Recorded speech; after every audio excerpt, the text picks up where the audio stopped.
Sola Scriptura. Vai ser em latim hoje a pregação, tá, irmãos? Cadê? O que é isso, né? Se come com o quê? Sola Scriptura. Em português, somente a Escritura. Segunda carta de Paulo a Timóteo, capítulo 3, versos 14 a 17.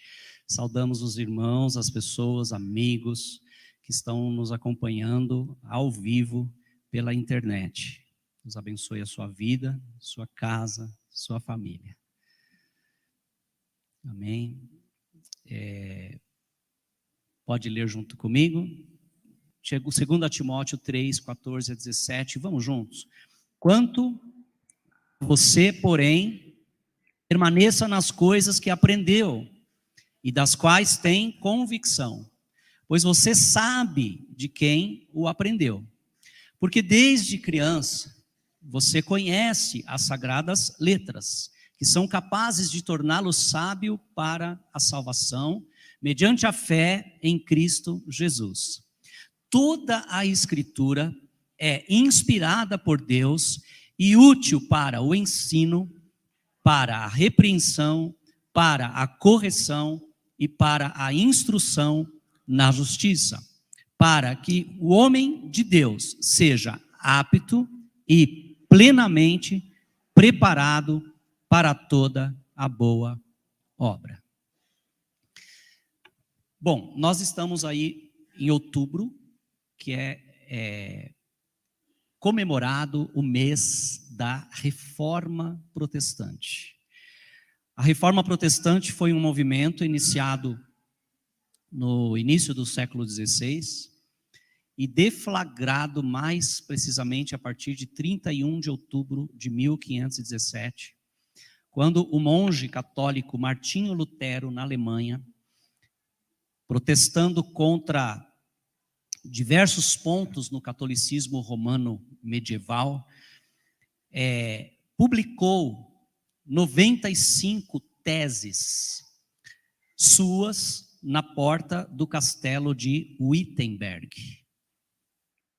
Como católico, o pensamento de Martinho Lutero não era criar uma nova doutrina, nem dos demais pensadores que promoveram o movimento de reforma. Ou também não era o desejo de dividir a igreja, mas trazer luz a alguns pontos, alguns princípios que se haviam perdido dentro da igreja. E resgatar então a essência de um cristianismo bíblico que estava perdido ou distorcido na visão dos reformadores. Então, essa obtida pelo exame das Escrituras. Então, outros homens, como John Wycliffe, Jerônimo Savonarola, não sei se eu vou falar certo. Savonarola? Mais rápido que fala.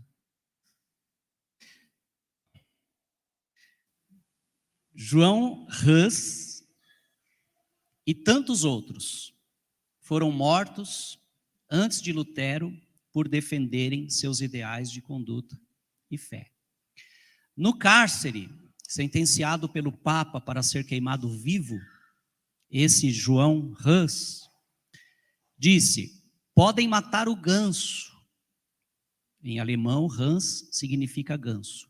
Mas daqui a 100 anos, Deus suscitará um cisne que não poderão queimar. Então, 102 anos depois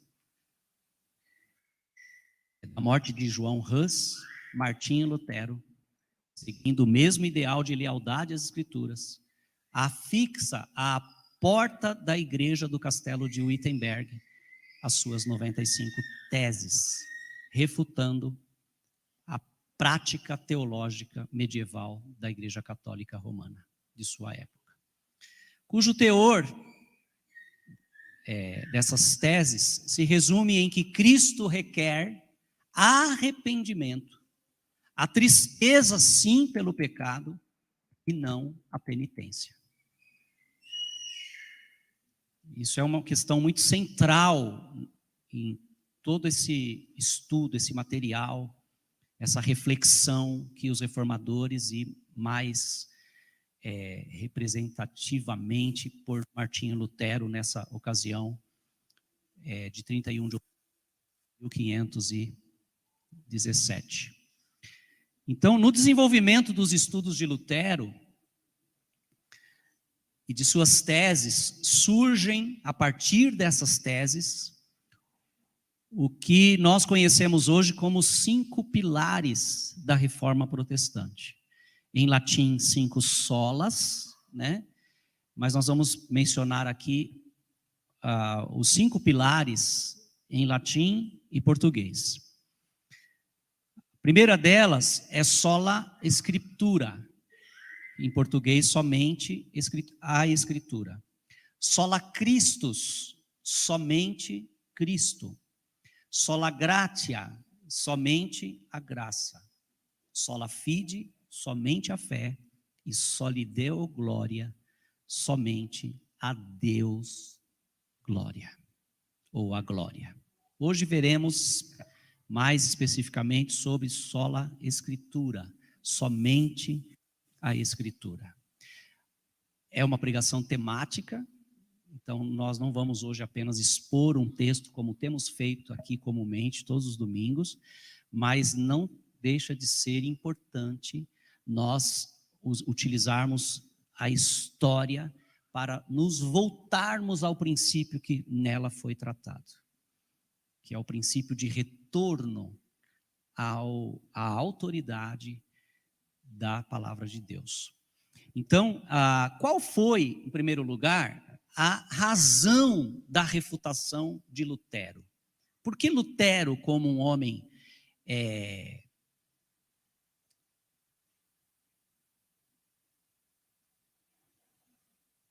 Porque Lutero, como um homem católico, zeloso, inclusive o que levou Lutero a buscar ler na Escritura foi justamente a sua sede por salvação. Lutero tinha uma grande preocupação em querer se justificar diante de Deus. E essa sede, não é? Ele nasce em 1483, em Eisleben, na Alemanha, e só que aos 22 anos ele não teve uma infância boa, ele foi filho de pais católicos medievais, muito severos, sofreu muito, e ele então tem um desejo muito grande de fazer o que é certo, e ele foi tomado de um pavor, na verdade, né? Ele tinha uma certa, hoje chamaríamos de síndrome do pânico, né? De Deus. Ele se sentia o tempo todo culpado, condenado e queria se justificar. Então, queridos, em 1505, já com 22 anos, ele entra para o mosteiro agostiniano de Erfurt. Um pouquinho só de história aqui, não se cansem comigo. Eu tentei, inclusive, nem entrar. Não dá tempo num culto da gente ler toda a história de Lutero, porque eu até sugiro que os irmãos estudem a biografia de Lutero, a história sobre a Reforma Protestante e também a questão, principalmente, das teses de Lutero. Eu acho que é bem importante os irmãos se inteirarem desses fatos históricos, né, sobre esse assunto. Então, ele entra com 22 anos no mosteiro em Erfurt, passa ali em torno de uns 12 anos, mais ou menos, passando por todas as fases que se passa num mosteiro. Ele se tornou primeiro um noviço durante um ano e pouco, aí ele é consagrado a monge, depois ele se torna, por fim, um sacerdote e ministra as missas no catolicismo romano de sua época. Só que com 34 anos, ele tinha em 1517, quando foi afixada, ou foram afixadas as teses em Wittenberg, ele percebe que tem um entendimento advindo das Escrituras. Então, no mosteiro que ele vai ter acesso. Para vocês terem uma ideia, ele entrou no mosteiro aos 22 anos, ele não conhecia uma Bíblia. Ele não tinha acesso à Bíblia com 22 anos. Só que a partir desse tempo que ele começa a ter acesso à Bíblia, foi um prejuízo para as autoridades católicas de sua época. Porque ele começou a olhar na palavra e olhar para o que estava acontecendo dentro da estrutura. E o seu senso crítico, junto com a angústia que ele tinha por querer ser justificado diante de Deus, o leva a estudar exaustivamente as Escrituras. Tanto que, no seu auge, como professor, ele é professor de Antigo e Novo Testamento. E dentre suas várias habilidades como sacerdote, como ministro cristão. Então, depois a história vai falar que logo em 1521 ele é excomungado, né? A gente vai comentar um pouquinho sobre a questão da chamada que ele recebeu das autoridades católicas para se retratar suas teses que foram fixadas à porta do castelo. E então, como ele não se retrata, né? E a gente vai ler inclusive essa fala de Lutero aqui, ele é excomungado da Igreja Católica em 1521, tendo feito o voto de celibato, porém, uma vez excluído da Igreja Católica, ele se casa em 1525 e com 63 anos, em 1546, ele falece em sua cidade natal por um derrame cerebral. Eu sugiro que os irmãos examinem melhor a biografia de Martinho Lutero. Okay? Então, voltemos na questão da razão. Por que Martinho Lutero desenvolveu essas 95 teses e por que ele chegou a ponto de afirmar, inclusive por essas teses, que ele cria somente na autoridade das Escrituras, como palavra inspirada, inerrante e suficiente de Deus. Então, queridos, a questão central dessa teologia católica medieval era que eles concordavam até que a Escritura fosse a palavra de Deus, que ela é.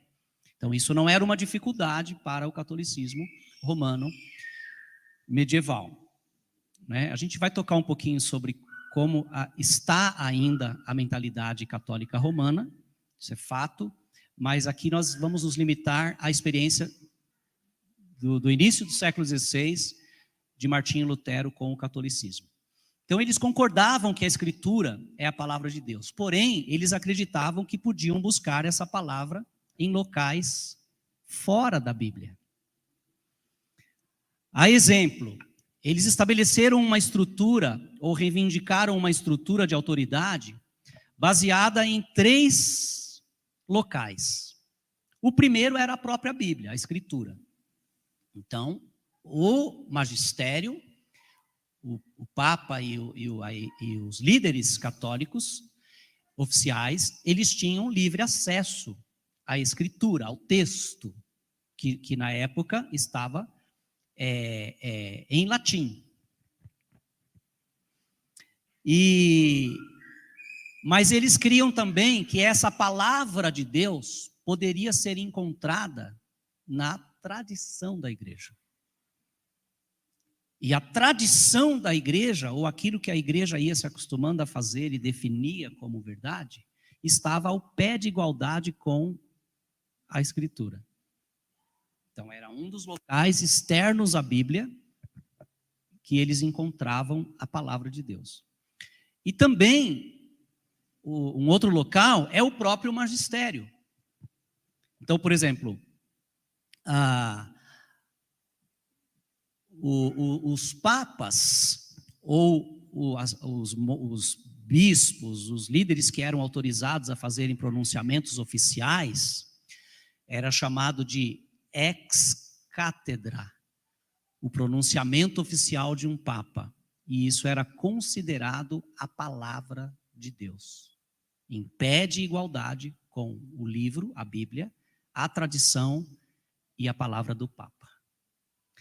Enfim, tinha algumas restrições para isso, mas era o próprio Papa que definia quando ele estava ou não falando inspirado diretamente por Deus, ou pelo menos revelado a ele uma interpretação da Escritura. Sendo considerado o sucessor de Pedro na estrutura católica romana, o Papa é um representante direto do apóstolo Pedro e um substituto de Jesus, como fundamento da igreja. Sendo assim, se Jesus não errou, dá uma olhada no silogismo teológico. Se Jesus é, de fato, o supremo vigário da igreja, o supremo substituto da igreja, é Cristo, este é o fundamento. Mas eles interpretam que Pedro foi o substituto desse vigário, portanto, foi inerrante, infalível. Logo, os próximos papas ocupariam essa posição de autoridade e a sua afirmação seria considerada infalível e inerrante. Então, eles tinham basicamente esses três locais: o texto bíblico, mas eles também entendiam que a palavra de Deus era revelada na tradição da igreja e também pela palavra do Papa. Um último detalhe, né? Sonei, mas quero repetir. Somente o próprio Papa poderia dizer se ele estava falando a palavra de Deus ou não. Ou seja, foi dado a ele uma autoridade suprema de decidir os assuntos da vida da igreja e da doutrina da Escritura. Então, isso trouxe vários problemas para a vida prática dos cristãos. Pois, pelo poder atribuído à igreja e ao magistério, diversos ensinamentos e práticas nunca orientados nas Escrituras passaram a ser usadas para a exploração da fé, visando os interesses religiosos e políticos da Igreja Católica Romana da época. Qualquer semelhança com os dias de hoje, esquece por enquanto, tá, irmãos? Porque a igreja cristã evangélica tem os seus problemas nessas questões. Então, vemos que, primeiro, a Bíblia foi tirada das mãos dos cristãos. Isso foi um fato. Por exemplo, no concílio de Tolosa, ou Toulouse, isso é lá 1229, havia uma heresia, né, chamada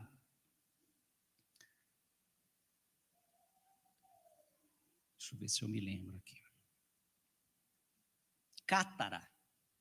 Era uma mistura de gnosticismo com Maquiavel, com uma série de coisas lá da Idade Média, e isso começou a se infiltrar na igreja. E com essa preocupação de que esses hereges tomassem conta da igreja, ou dividissem a igreja, o concílio se reúne e determina que a Bíblia fosse proibida aos leigos, com o receio de que eles não tivessem condições de interpretá-la corretamente e criassem heresias. Não resumir, porque senão a gente vai cansar os irmãos aqui. Essa foi uma questão. Eu quero até ler um texto do Veritatis, é um site de apologética, onde eles tentam esclarecer algumas questões sobre essa história. E diz assim, desse concílio que aconteceu em 1229, chamado Tolosa. O concílio de Tolosa, ou concílio providencial de Tolosa, ou ainda concílio de Toulouse, aconteceu em 1229, na cidade de Tolosa, na França, sendo parte dos esforços da Igreja Católica de suprimir a heresia cátara. Este concílio regional ou provincial decidiu proibir o uso da Bíblia em língua vernacular pelos leigos. Ao longo dos séculos, a Igreja foi suavizando ou determinando o período histórico, mais ou menos, ao longo, deixei minha letra pequena aqui. Ok, ao longo dos séculos, a Igreja foi suavizando ou endurecendo sua posição sobre este assunto, consoante se havia em determinado período histórico mais ou menos heresias que se baseavam em traduções e interpretações não autorizadas pela Igreja. Porém, em 1965, aí vem o Concílio Vaticano II, apenas agora, em 1965. Eu falo agora porque eu nasci em 69. Tem mais alguém velho aqui comigo? Antigo? 65. Quem nasceu em 65? Olha lá. O Sebastião nasceu em 65.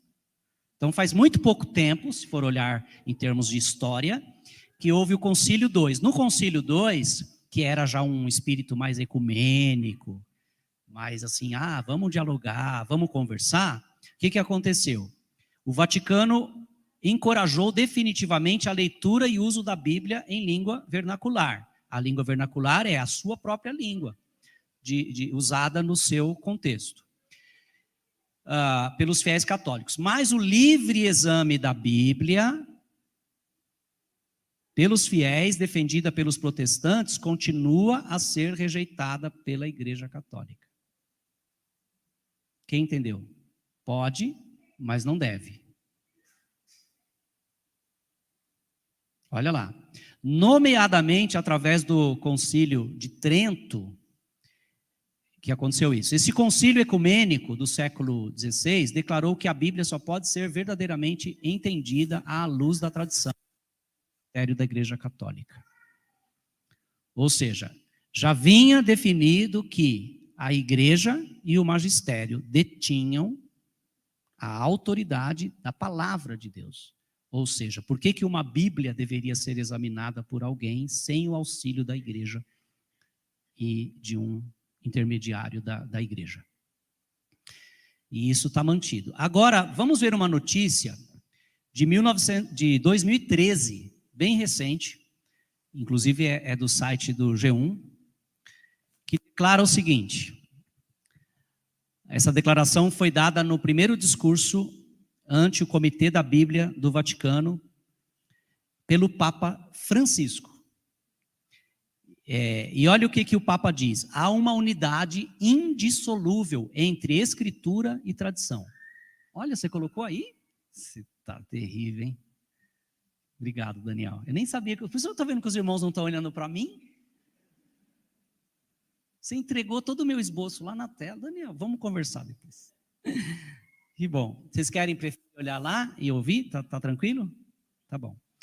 Então, agora falando aspas, abre aspas para a palavra do Papa. O concílio lembrou com grande clareza tudo o que está relacionado com a maneira de interpretar as Escrituras, isso é fala do Papa Francisco, agora em 2013, em um comitê que eles têm da Bíblia do Vaticano. O concílio lembrou com grande clareza tudo o que está relacionado com a maneira de interpretar as Escrituras está, em última análise, sujeito ao julgamento da Igreja, que realiza o seu mandato divino e o ministério de preservar e interpretar a palavra de Deus. Saiba mais. Sobre isso lá, a fonte eu tenho aqui, depois você pode olhar. E o Papa, por último, diz assim, eu só fiz uns recortes porque não dá tempo da gente ficar lendo aqui matérias, tá? Mas ele termina dizendo assim, abre aspas, há uma unidade indissolúvel entre a Escritura e tradição, que são conjuntas e se comunicam entre elas, formando, de certa forma, uma única coisa. Quem entendeu? A tradição é acoplada, ela não é utilizada, né, como leitura, Nós vamos falar sobre isso aqui. A gente não vai se fechar, nós, Deus e a Bíblia, e calar. Isso é outra coisa. Nós não vamos cair nesse engano do individualismo. Só que a história tem o seu papel e o magistério tem o seu papel. Mas não impede igualdade de autoridade das Escrituras. Acho que esse é o ponto que está sendo tratado aqui. Quantos irmãos estão acompanhando o raciocínio? Amém? Eu sei, domingo de manhã, tem café no corredor ainda aí, Pedro? Tem café aí? Tem muita gente aí também? Se tiver muita gente, entra para ouvir a palavra. Tá bom. Vamos lá, mas se tiver café, alguém quer um cafezinho para acordar? Ninguém quer, os irmãos estão com vergonha. A irmã Cícera quer, Pedrinho. A Sheila vai buscar? A Keila. Keila e Sheila, as duas levantaram. Olha lá, irmãos. Na falta de conhecimento das Escrituras, os cristãos eram manipulados e usados em nome da fé. Estava acontecendo isso exatamente. Se tornaram presas fáceis de homens inescrupulosos que os dominavam. Ficavam enganados a respeito da própria salvação e da forma como Deus justifica os pecadores. Martinho Lutero, ele chegava a se autoflagelar pela dor da culpa, tentando pagar pelos seus pecados. Ao mesmo tempo que ele olhava aqueles abusos, os líderes, os magistrados da igreja, dizendo, olha, pague por você, dê uma oferta e se livre da condenação do purgatório, do inferno. E se alguém da sua família está lá padecendo no purgatório, assim que a sua moedinha cair no gasofilácio, a alma é livre, lá no purgatório. E era essa a realidade que Martinho Lutero olhava, e ele olhava para a Escritura, e pensava nessa instituição de autoridade dadas à tradição e ao magistério. E ele falava, mas como que eles têm a palavra de Deus e estão mandando o povo fazer isso, mas o povo não conhecia a palavra de Deus? É aquele princípio do profeta Oséias que fala, o meu povo perece porque lhe falta o conhecimento. É um princípio. Então vejamos já sobre a refutação. O que aconteceu de mais importante na reforma protestante? Martinho Lutero, que sofria, como já dissemos, com a culpa do pecado e o medo de não conseguir se salvar pelos meios ensinados pelo catolicismo medieval de sua época ou pela teologia católica medieval, ele conhece a Bíblia no mosteiro. E ao lê-la, ao estudá-la, ao examiná-la, ele tem a sua vida e o seu entendimento totalmente transformados. Ele descobre em sua leitura e pelo estudo das Escrituras que elas são a única palavra de Deus.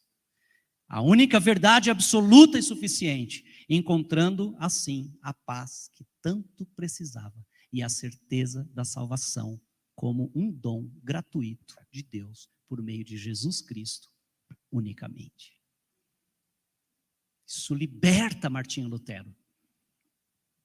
Mas ele era católico, ele estava dentro da estrutura católica. E ele não pretendia se dividir, nem dividir a igreja. Ele só queria que as pessoas voltassem para o princípio. Por quê? Porque antes dos concílios que determinaram essas doutrinas, esses ensinamentos, a Bíblia era só a Bíblia. E a igreja primitiva trouxe apenas a Escritura como palavra de Deus. Até que alguns homens se reúnem e começam a criar, a conceder autoridade de palavra de Deus em locais externos. Entenderam até aqui? Estamos caminhando, olha lá. Ainda, Martinho entende que acima das Escrituras, ou Lutero, não há outra fonte de revelação inspirada por Deus, inerrante e infalível. É onde ele declara sola Escritura. Não há fontes externas à Bíblia que possam ser equiparadas a ela, em termos de sua autoridade suprema, nem a tradição da igreja, nem os seus líderes, nem o seu magistério.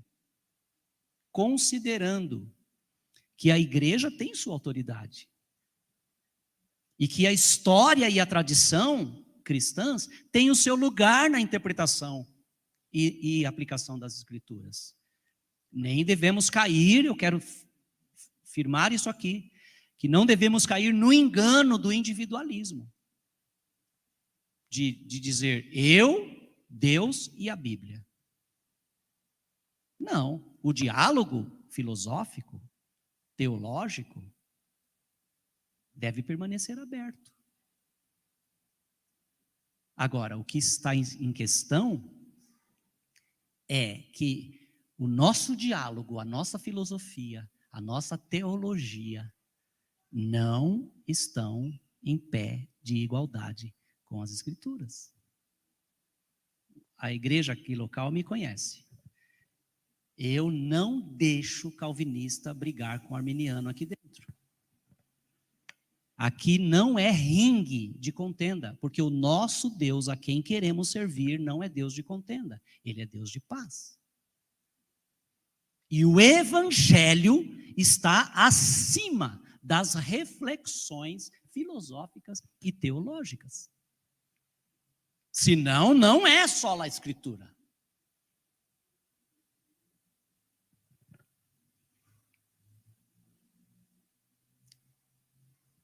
Olha o discurso de Lutero quando ele foi chamado perante as autoridades da igreja para se retratar.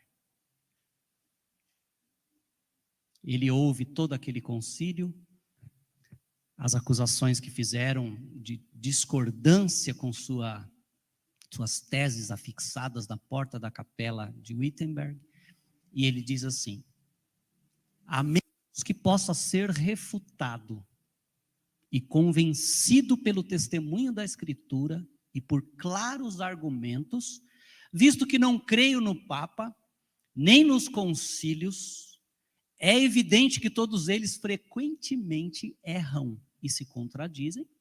Estou conquistado pela Escritura ou pela Santa Escritura citada por mim. Minha consciência está cativa à palavra de Deus. Não posso e não me retratarei, pois é inseguro e perigoso fazer algo contra a consciência. Que Deus me ajude. Amém. Eu trouxe só isso hoje, para despertar o teu entendimento. Para fazer como Lutero. Lutero foi um irmão nosso. Um irmão católico. Que se incomodou com a disparidade entre a Escritura, o que Deus revelou na palavra, e a prática da igreja. Então, vivemos num mundo onde muitas verdades concorrentes estão presentes. Há bons argumentadores sobre suas próprias verdades, e alguns muito persuasivos. Que inclusive os que não se esforçam para preencherem suas mentes com a palavra de Deus, com a verdade, se tornam presas fáceis desses propagadores de verdades suas próprias e não da palavra de Deus. Porque o que está em questão, querido, não é o quanto se é piedoso. A questão é nenhuma reflexão além da Escritura está em pé de igualdade com ela e nem serve de autoridade sobre ela, e sim o contrário. Está claro para os irmãos? Vivemos num mundo onde muitas dessas verdades estão presentes. Muitos tentam reivindicar a prerrogativa de estar inspirado por Deus e tentam nos persuadir para a sua própria verdade. qualquer coincidência também com as igrejas evangélicas atuais. Deixa para lá. O que Isaías diz sobre o povo de Israel? Chegou um tempo em Israel que o povo estava desprezando tanto a Deus e a sua palavra, e a lei, porque eles tinham já a lei, a Torá. E quando Isaías exerce o seu ministério, e Isaías chega meio que mete o pé na jaca, o pé nas costas do povo, pelo Senhor. Ele era profeta do Senhor. E olha o que ele diz, quando o povo desprezou o Senhor. Ele diz, quando disserem a vocês, procurem um médium, ou alguém que consulte os espíritos e murmure encantamentos, pois todos recorrem a seus deuses e aos mortos em favor dos vivos. A igreja lê comigo 20. Respondam à lei e aos mandamentos. Se eles não falarem conforme esta palavra, vocês jamais verão a luz. Dá uma olhada, irmãos, como Deus tratou com Israel. Não convidar vocês para buscarem orientação, direção fora da minha palavra. E o Senhor falou, quando alguém te convidar, o que você diga? À lei e aos mandamentos. Se eles não falarem conforme esta palavra, vocês jamais verão a luz. Então devemos nos voltar para a suficiência da palavra de Deus, com a ajuda do Espírito Santo. Nosso intérprete maior, oficial e maior e único. Jesus falou, quando ele vier, o Espírito Consolador, ele os guiará a toda a verdade. Então, estou dizendo, não que devemos confiar na subjetividade dos pensamentos humanos, das interpretações humanas, mas nós devemos confiar no Espírito Santo que pode nos ajudar a fazermos uma leitura coerente do texto da Escritura e o considerarmos como única palavra de Deus. Essa igreja Cristo Reina, que aqui está reunida nessa manhã como denominação, que ela também não salva e ela também não é autoridade sobre a palavra de Deus, nenhuma denominação é.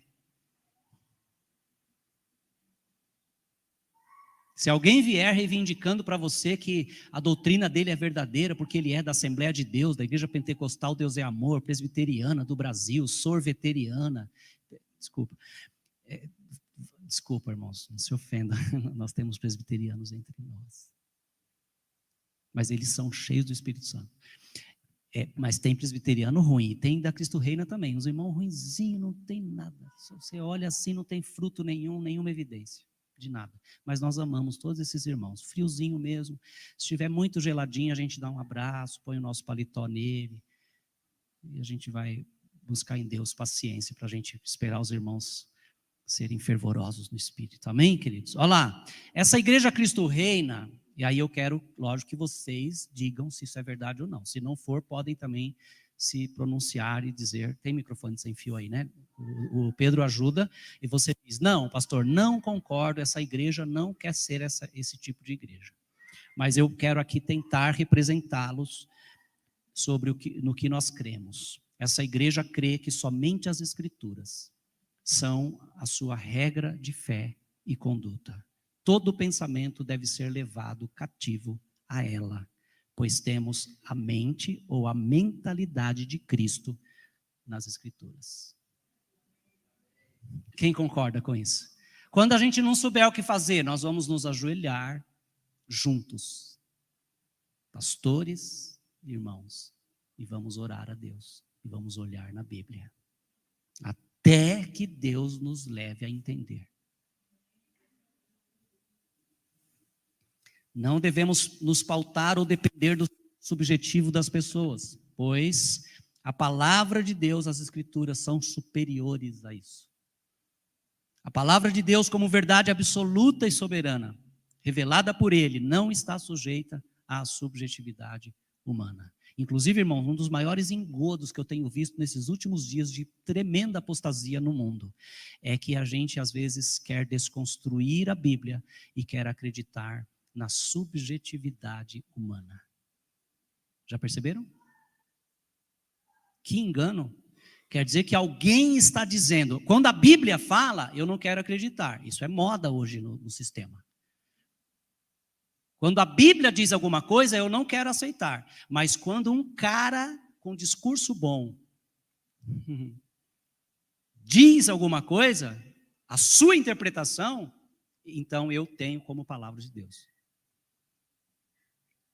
E deveria ser o contrário, a gente pegar a palavra dessas pessoas e passar pelo crivo das Escrituras. Porque somente a Escritura é a palavra de Deus, inerrante, suficiente, inspirada por Deus. Nem a igreja, nem seus líderes estão acima da autoridade das Sagradas Escrituras, por mais piedosos sejam. Nem um líder, nem um ministro, seja pastor, missionário, apóstolo, presbítero, diácono, não importa. Nenhum deles, nem a estrutura da igreja, nem a sua tradição tem autoridade acima das Escrituras. Porque somente as Escrituras são infalíveis. E estes não o são. Por isso, queridos, que até mesmo no meio mais avivado, como o nosso, né? Posso crer, não somos assim uma igreja pentecostal, porque não seguimos o caminho de uma igreja pentecostal. Mas nós somos uma igreja que tem Pentecostes. Quem tem o Espírito Santo aqui? Quem crê que o Senhor pode manifestar o que Ele quiser hoje ainda? Amém? Nós não somos sensacionistas. A gente não crê que os dons acabaram, mas a gente não fica aqui pregando em línguas para os irmãos. Porque a Escritura, que é a autoridade sobre os dons, presta atenção nisso. Quem ouviu o que eu disse? O que eu disse? Quem já tinha ouvido falar sobre isso? Tanto que, só vou mencionar, tá? Não vou nem dar o endereço, porque não é meu tema hoje. Mas Paulo, quando ele vai ensinar sobre os dons, ele diz assim, olha, profetas, está confuso. Na minha versão, né? Na minha leitura. Está confuso. É para profetizar um após o outro. O primeiro se cala, o segundo continua. E enquanto um profetiza, os outros julguem. O que pode ser julgado por outros dons? Algo que está sob a autoridade da palavra. Então a palavra está acima dos dons e das manifestações espetaculares na igreja. Tem outro, só mais um, vai. Só mais outro termo. O espírito dos profetas, ou do profeta, está sujeito a quem? Ao profeta. Ele diz assim, se você tem um dom e está manifestando, e está com vontade de manifestar esse dom, controle sua emoção, você pode fazer isso. E quando for manifestar um dom, faça isso com entendimento, faça isso com consciência. O culto a Deus não pode virar uma emoção. O culto a Deus não pode virar uma bagunça, uma confusão. E era o que estava acontecendo na igreja de Corinto. Aí Paulo vai lá e organiza tudo. Paulo fala assim, não é para proibir falar línguas, não. Mas se falar no culto, fale baixinho entre você e Deus. Ou use essa linguagem para se edificar na sua oração particular. Mas se falar línguas na igreja e alguém ouvir, você está responsável por interpretar. Porque o do lado não entendeu. O que é isso? Escritura como autoridade sobre os dons. Quem entendeu? Quem está entendendo? Obrigado, Senhor. Sola Escritura. Somente a Escritura. Vamos encerrar lendo novamente 2 Timóteo, conselho que Deus deu através de Paulo a Timóteo. A carta de Paulo a Timóteo é palavra inspirada de Deus. O Espírito Santo moveu Paulo para escrever para Timóteo, isso foi registrado. E inclusive moveu a igreja para entender em consenso quais seriam os livros da Escritura. inclusive no catolicismo, se tem essa questão de considerar a autoridade da tradição, porque dizem que a Escritura foi definida, criada pela igreja. Olha o engano, irmãos. A gente se reuniu e definiu o que era a Bíblia. Bobinhos, com todo respeito aos nossos irmãos. O bobinho quem pensa que a igreja tem autoridade sobre a Escritura, porque é o contrário. A Escritura é a autoridade sobre a igreja. É a única e última palavra de Deus. Vamos ler juntos? Qual o conselho que Paulo deu para Timóteo? O que fala antes, Dani, aí? De 13. Por que Paulo está falando isso? Veja por que Paulo está falando o que está falando a partir do 14. Porque ele faz uma diferença, né? Ele diz, quanto a você, quem estava fazendo alguma outra coisa errada aí? Pega um microfone, dá um microfone para o Denilson para mim, por favor. Está aqui, né? O Daniel já pôs aqui, ó. Lê com a igreja dele, por favor. De fato, todos os que desejam viver piedosamente em Cristo Jesus, serão perseguidos. Tá. Contudo, Aí, ó. Os perversos e impostores irão de mal a pior, fazendo o quê? Enganando e sendo enganados. Por isso ele fala o que está no 14. Agora, obrigado, Denilson. Vamos juntos, irmãos. 14. Quanto a você, porém, permaneça nas coisas que aprendeu e das quais tem convicção, pois você sabe de quem o aprendeu.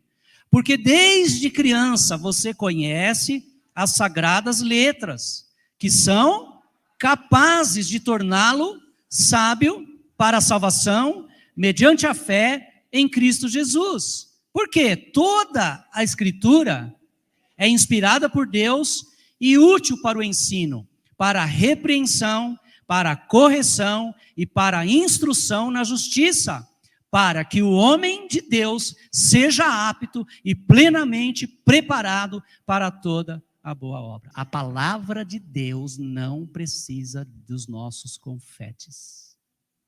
Não precisa de adendos. A gente pode até, em volta da palavra, fazermos o que tem que ser feito, bem feito, mas a autoridade continua sendo da palavra. Quem entendeu, irmãos? Obrigado, Senhor. Te louvamos por isso. Por essa palavra trazida hoje a cada um de nós, que possamos refletir, Senhor, o quanto nós devemos considerar que a Tua palavra é a verdade. Santifica-nos na Tua palavra, em nome de Jesus. Amém.